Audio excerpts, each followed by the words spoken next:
리스나 렌트를 정리하는 것에 대해서 반납, 인수, 승계 이 세 가지만 있습니다.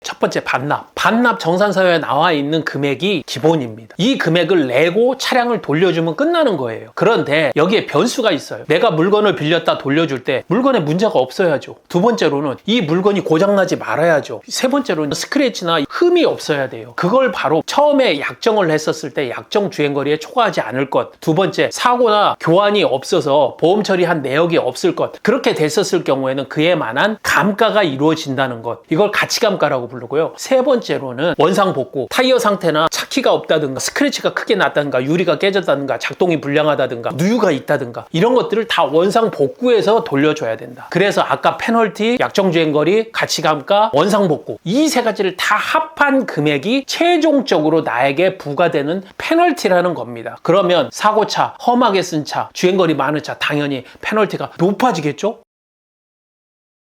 빌린 거예요. 리스사에서 렌트사 차를 제가 빌렸어요. 이 차량을 내 명의로 바꿀 수 있겠죠. 만기가 됐었을 때 내가 사서 더 쓸 거야. 중도에도 이자가 너무 높은 것 같다. 나 현금 들어왔어. 나 로또 맞았어. 그리고 살 수 있단 말이에요. 받아오는 것을 인수라고 합니다. 그런데 여기에는 뭐가 있어야 되냐.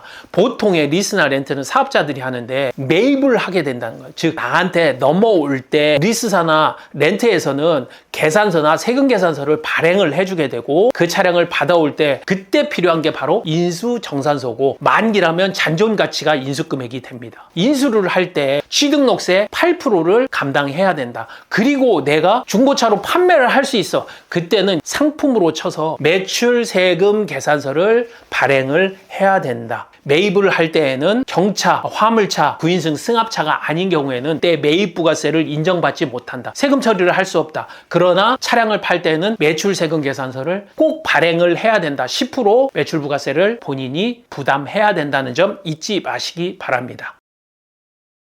승계. 이 차를 누군가에게 넘겨주는 거예요. 내가 인수해서 넘겨주는 게 아니라 그 사람에게 리스 조건, 렌트 조건, 차량을 넘겨주고 정산을 하는 겁니다. 그게 바로 리스 승계, 렌트 승계입니다. 승계를 하려면 기준이 있어야 되겠죠. 그 기준은 바로 인수정산서에 나와 있는 그 금액을 중고차 시세를 기준으로 해서 넘겨주는 거를 기본으로 봅니다. 그런데 이 리스 승계는 두 가지로 나뉘어져요. 하나는 중고차 업체로 넘겨서 정리하는 방법인 완납승계. 누군가 나 같은 개인 아니면 사업자에게 넘겨준 계약자 간 승계.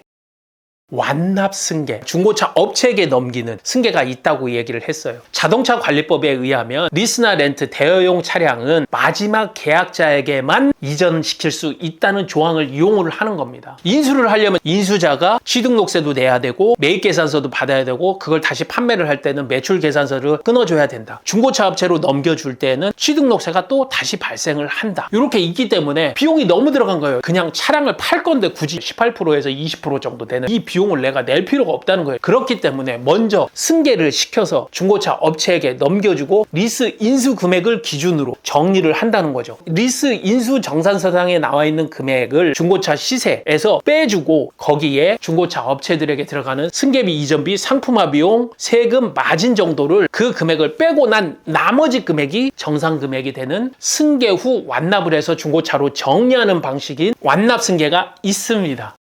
계약자 간 승계, 리스 렌트 차량이 인기 차량이거나 계약 기간이 꽤 많이 남아있을 신차 같은 차량일 경우에는 계약자 간 승계를 하는 게 훨씬 더 이득이죠. 그리고 나에게 시간적인 여유가 있다고 하면 계약자 간 거래의 이득이 뭐냐? 페널티를 적용받지 않기 때문에 가장 많은 경제적 이득을 얻을 수 있다는 거예요. 중도에 인수를 하거나 중도에 반납을 하면 반납 페널티, 인수 페널티가 들어가요, 기본적으로. 그러나 승계에서는 미회수 원금에서 보증금이나 초기에 내놓은 장기 선수금의 잔금을 제외한 나머지 금, 즉 순미수금을 기준으로 중고차 시세에서 이 금액을 빼주는 정산을 하기 때문에 페널티가 안 들어간다는 얘기입니다. 그렇기 때문에 금전적으로는 나에게 가장 이득이다. 인기 차종이거나 최신형 차량일 경우는 이 방식을 이용하는 리스 승계, 렌트 승계를 하는 것이 이득이라는 것입니다.